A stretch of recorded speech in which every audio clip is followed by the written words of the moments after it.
In this video, we're going to explore the theory of archetypal memetics, a comprehensive and viciously useful framework for evaluating the memetic fitness of different ideas. Memetic fitness is an astatistical measure of how powerful and infectious an idea is, and how likely it is to spread across a given population. This is similar to the R-score of a biological virus, which you may have familiarized yourself with during our most recent global pandemic. Let's start by getting a clear idea of what exactly a meme is. In short, what genes are to genetics, memes are to memetics. So a gene is a unit of biologically spreadable information that wants to survive and multiply. And a meme is a cultural unit of information that wants to survive and multiply. A gene is a discrete unit of biological information, and without exception, all living organisms are made up of genes. Conversely, a meme is a discrete unit of cultural information, and without exception, all ideas are made up of memes. Bad Luck Brian is a meme. The hunting techniques of the Inuit tribe are memes. The Marxist theory of dialectical materialism is a meme, and culture as such is a meme. The broader and bigger the idea, the more appropriate it is to refer to it as a meme complex rather than a discrete meme. So we can say that every verse in the Bible is a meme, as well as the symbol of the cross in each of the different religious hymns. But together, this collection of memes makes up the meme complex of Christianity, although it's still perfectly acceptable to refer to Christianity as simply a meme. Just as the goal of every gene is to replicate itself into future generations, the proverbial goal of every meme is to spread itself across as many human hosts as possible. Memes can be thought of as individual pieces of software that attempt to make copies of themselves across the biological hardware that are human beings. Different types of software are able to replicate themselves with different levels of success. Religions like Christianity and Islam are good examples of memes that replicated themselves very quickly and very durably, given they are still the largest religions today. Note that I am not yet making a judgment as to which memes are better than others in some moral sense. I am simply pointing to the fact that some memes are better at spreading than others because they are more memetically fit. And so the obvious question arises, what determines the memetic fitness of a given meme? This is where the concept of archetypes comes into play. The meme idea is very interesting, and I do think that there are contagious ideas, but that needs to be chased down much deeper, because there are ideas that are so contagious that we've actually adapted to them biologically. And once that happens, they're no longer merely memes. They're something else. They're built into us. Think of it like this. Some software can offer functionality to the hardware it's installed on. Other software can corrupt and destroy the hard drive. Similarly, some memes cause behaviors that can increase or decrease the genetic fitness of their human hosts. As our ancestors evolved, the human psyche adapted itself to be more receptive to the memes that cause behaviors that increase genetic fitness. You may know that the reason we find the taste of sugar and fat so compelling is because we evolved to consume as much of it as we could when we came across it in our evolutionary past. By the same token, we find certain ideas and memes more compelling than others because they caused behaviors in our evolutionary ancestors that increased their genetic fitness, and we call those memes the archetypes. Could you imagine a scenario where a meme had sufficient functional adaptive significance so that the individuals who acted it out gained a reproductive edge? Yes. Okay. So then you could imagine a situation where there was, I think I've got this right, a Baldwin effect between the meme and the genome. Yes. Okay. So then could you imagine an effect where the heroic hunters of the past who decided to cease acting like prey animals, maybe when they got rocks or sticks, were acting under the impulse that facing down the predator was the appropriate strategy? I would say that that's essentially the same pattern of archetype evolution that's implicit in the Jungian theoretical Well, that's model. very interesting, because that suggests that Jungian archetypes might be genetically assimilated via the Baldwin effect. Yes, Now, that's a fascinating idea. Yes. Archetypes are the memes that the human psyche has evolved to find inherently compelling, and the nature of these archetypes can be understood by analyzing the results of what is called convergent memetic evolution. When it comes to genetic evolution, there are two ways that biological features can evolve in a given species: convergent evolution and divergent evolution. Divergent evolution is when a species evolves a given biological trait and then passes that trait onto its descendants, which differentiate into different species. For example, all mammals descended from a common ancestor, which is why human beings and whales have more similar bone structures than whales and fish. That's why aquatic mammals' tails go up and down, and fishes' tails go side to side. Convergent evolution is when different species evolve the same biological trait without inheriting it from a common ancestor. Insects, bats, and birds all converged on the biological trait of having wings while maintaining entirely separate genetic lineages. The key thing to understand is that memetic evolution also occurs convergently or divergently. Divergent memetic evolution is the standard process we think of when we talk about ideas being spread from one human being to another. The following is an excellent demonstration of divergent memetic evolution. If you look at it, I mean, kind of historically, all of acting, that we celebrate, the kernel of that all started at that theater, at the Moscow Art Theater. Really? Stanislavski and Chekhov, yeah. The first play they did was The Seagull. Basically, all theater, all acting up until that point was very presentational. It was very go to the front of the stage and kind of proclaim to the audience, face outward. And this method that he came up with was really about realism on stage. So if you're drinking tea in a scene, really drink tea. Turn your back to the audience. Talk as if you're actually in the situation. And in 1933, they went on a world tour, and that changed acting. All of the sort of great American theater training, from the group theater with Strasberg and Nudhagen, it all came out of their exposure to this one play. Nobody had ever seen acting like that. And it all started at this school. This is an example of divergent memetic evolution. But convergent memetic evolution is when different cultures, completely separated by time and geography, develop ideas that converge on the same patterns and concepts. And the continuity of those patterns and concepts are what informs our understanding of the archetypes.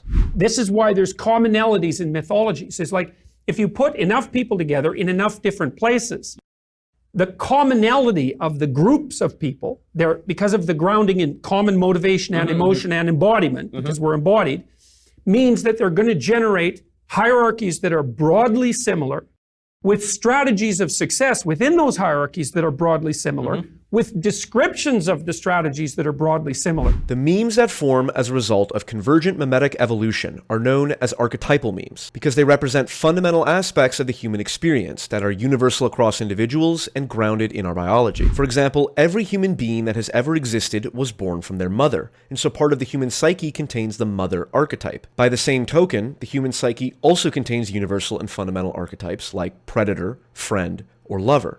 You're going to be manifesting archetypal patterns of behavior in your life, whether you know it or not. Even when you do something like fall in love, because that's going to be a very particular experience for you, but it's also a very common experience at the same time, right? And romance is older than people.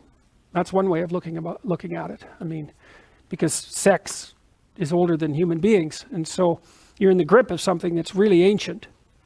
But at the same time, it's really personal.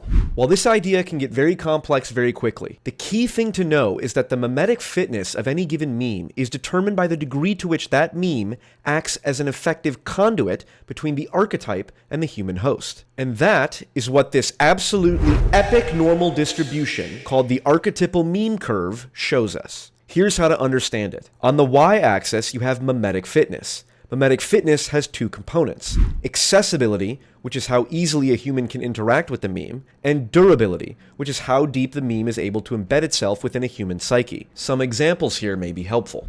A viral meme that everyone comes into contact with but loses relevancy weeks or months later may be very accessible but not very durable. These are known as cultural fads. On the other hand, you could have a meme that has very limited accessibility but very high durability. An example of this would be a long-running inside joke amongst a small group of friends. I love inside jokes. Love to be a part of one someday. A critical thing to understand about memetic fitness is that it is not an objective nor subjective measurement, but rather a transjective affordance. A transjective affordance is a real property of a subject that emerges from the relationship between that subject and another object or set of objects. Meaning is like the graspability. Remember I talked about optimal grip? It's like the graspability of that cup. Is that in me? No. Is it in the cup? No, because the fly can't grasp it. Well, graspability is in my hand. Well, I can't grasp Africa. No. There is a real relation, fittedness between me and this cup. It is a proper relationship. I've coined the phrase transjective. It is the binding relationship between the subjective and the objective. The usefulness of a key is not a property of the key itself, but a transjective interaction between the key and a given lock. The infectiousness of a virus is not a property of the virus itself, but a transjective interaction between the shape of the spike protein and the receptors it binds to. Your favorite book might have a high degree of memetic fitness for you and millions of others, but for someone who can't read English, that exact same book would have zero accessibility, and thus very little memetic fitness. I know this slide is probably overly complex, so if you don't get it, don't worry. If you do get it, congrats, you are probably as autistic as I am. Now that you understand the basic components of memetic fitness, let's look at the next part of the archetypal meme curve. On the x-axis, you have the degree of archetypal influence, or archetypicality. The archetypicality of a given meme refers to the degree to which that meme draws upon the psychological potency of the archetypes. A meme with very high archetypicality would be abstract and one-dimensional. These might be symbols like a heart used to represent love, a skull to represent death, or any image of a generic, unspecified king, queen, or monster. A meme with very low archetypicality would be unintelligible, boring, or irrelevant, like this image of a random sidewalk. It's technically a meme, but it possesses no psychological force in and of itself. The critical thing to know is that a meme can only achieve a high level of memetic fitness when it strikes the proper balance between high archetypicality and personal relevance. One time a student asked me, well, if there are these archetypes, why don't we just tell the archetype over and over? Why do we need fiction, for example, which is like a bridge? If there's individuals here and the archetype is up here, at a high level of abstraction, fiction sort of fills the gap between them. And so what you want is a story that's archetypal so that you understand its basic structure, but you want enough variation and specificity so that it's new and interesting and also applicable to you. So you have to humanize the archetype to some degree, otherwise it's so abstract you can't relate to it. And good stories really do that. They bridge the gap, and some of them are more personal and less archetypal, but if they're completely non-archetypal, there's nothing about them that captures you. It doesn't have any force. And then if it's too archetypal, well, it gets to be too abstract and you can't relate to it. So good fiction writers and good purveyors of dramatic entertainment, we think about it as entertainment, are really good at occupying that middle position. Let's put this tool into practice with some examples. A meme complex like Lord of the Rings is very archetypal. Not only do the characters experience deeply archetypal trials, tribulations, and victories, but the overarching story is also literally a battle between good and evil. On the opposite end of the spectrum, you might have a movie like Marriage Story, which is a very realistic and grounded depiction of the complexity of romantic relationships. And in between these, you might have a meme complex like The Dark Knight. Technically, there are no magical or otherworldly elements in this movie, but the Joker is, for all intents and purposes, a god who experiences no attachment to worldly desires and is immune to physical pain or fear of death. Of course, he's still mundane enough to get annoyed at a mild dig. You're crazy. I'm not. No, I'm not. You can begin to see how any work of fiction, or meme, can be plotted somewhere on this chart.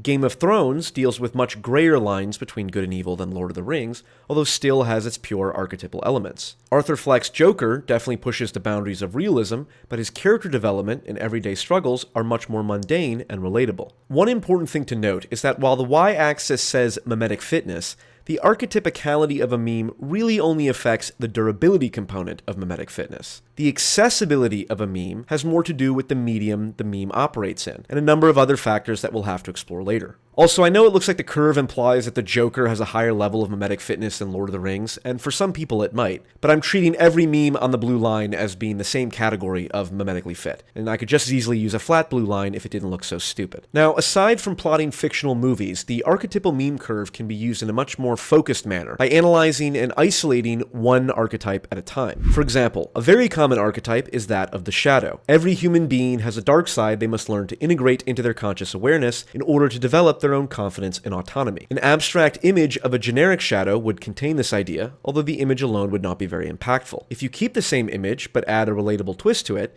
it suddenly becomes a much more memetically fit meme as you connect it to many people's childhood. Or you can create an entire television series like Breaking Bad, which achieves its psychological potency by centering the whole show on this very archetype. You can plot out the memetic fitness of a meme using any of the fundamental archetypes, and this becomes especially important when it comes to evaluating political meme complexes. Political stories derive their power from the underlying archetypal representations. Obviously, because they have to be concerned with the things that people find important, right? How can you sell a political message to someone if it isn't about something they find important? And if it's important to them, it's going to be grounded at least to some degree in their biological in their biological substructure. I mean, if you're talking to hungry people about food, it's a story that you can tell, right? Because it hooks them deeply. It hooks deep into their motivational systems. To use a narrative of utopia, which is the land of milk and honey, roughly speaking, a very, very old idea, you're also tapping deeply into intrinsic human longings. And so the idea that political narratives incorporate archetypal themes is not really, it's not an idea that I would consider particularly controversial. Putting it that way might be. If you want to advance a particular political ideology, you have to be able to identify which archetypes you can draw upon to imbue your political message with psychological potency. There are dozens of diagrams in Jordan Peterson's maps of meaning, but I believe this is the single most important one. While imperfect and incomplete, it illustrates what I think is the best way to isolate and identify the archetypes that give memes their power. Each circle is one of the three fundamental archetypal categories that the human psyche has adapted to: nature, culture, and the individual, each having both a positive and negative aspect. Just as every instance of physical reality can be broken down into three fundamental particles called protons, neutrons, and electrons, we can say that every instance of phenomenological reality, which is the reality that human beings experience, is made up of the intersection of the natural world, the social world, and the inner world. This trichotomy maps very well onto Freud's concepts of the ego, id, and superego. The outside circle is nature.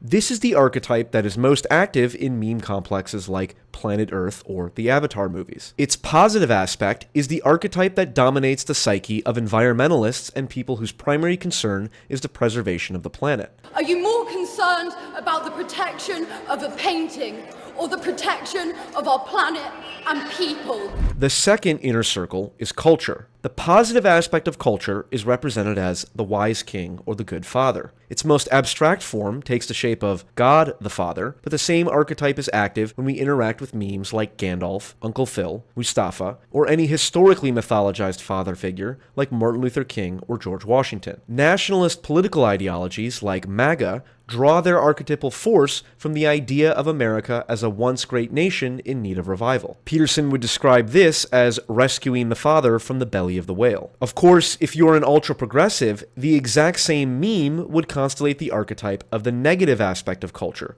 which is representative of corruption and oppression. Figures like Scar, Denethor, or the Emperor Palpatine embody this archetype, as well as historically mythologized tyrants like Joseph Stalin or a certain German dictator. Lastly, you have the individual as hero or adversary, which at this point I suspect is fairly self-explanatory.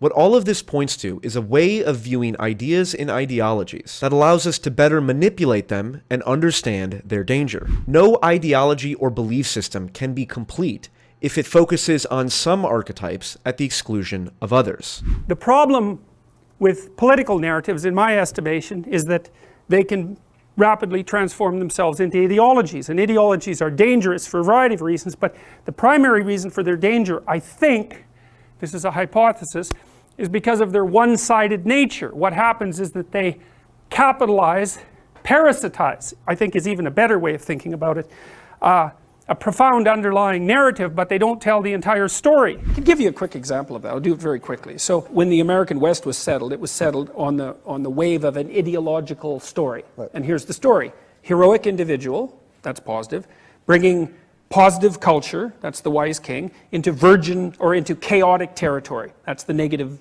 mother, essentially. So that's positive individual, positive culture, negative nature, right? And that's a motivating story, man, to heroically bring order into the untamed wilderness. It's like 1 million people a year from Europe come driven by that narrative. Yep. It's okay, well, here's the counter narrative. Raping and pillaging individual, bringing the despoilations of tyrannical culture into the virginal, wonderful, environmental, what do you call it? Utopia? Yes, of nature. Yep. It's like, yeah, man, you can get a long way with that story too. Yeah. But they're both half the story. So you just put those two things together and you have a religious story. It's like, well, the individual is heroic, but also is an adversary, and a cruel adversary at that. Culture is the wise king, but it's also the evil tyrant.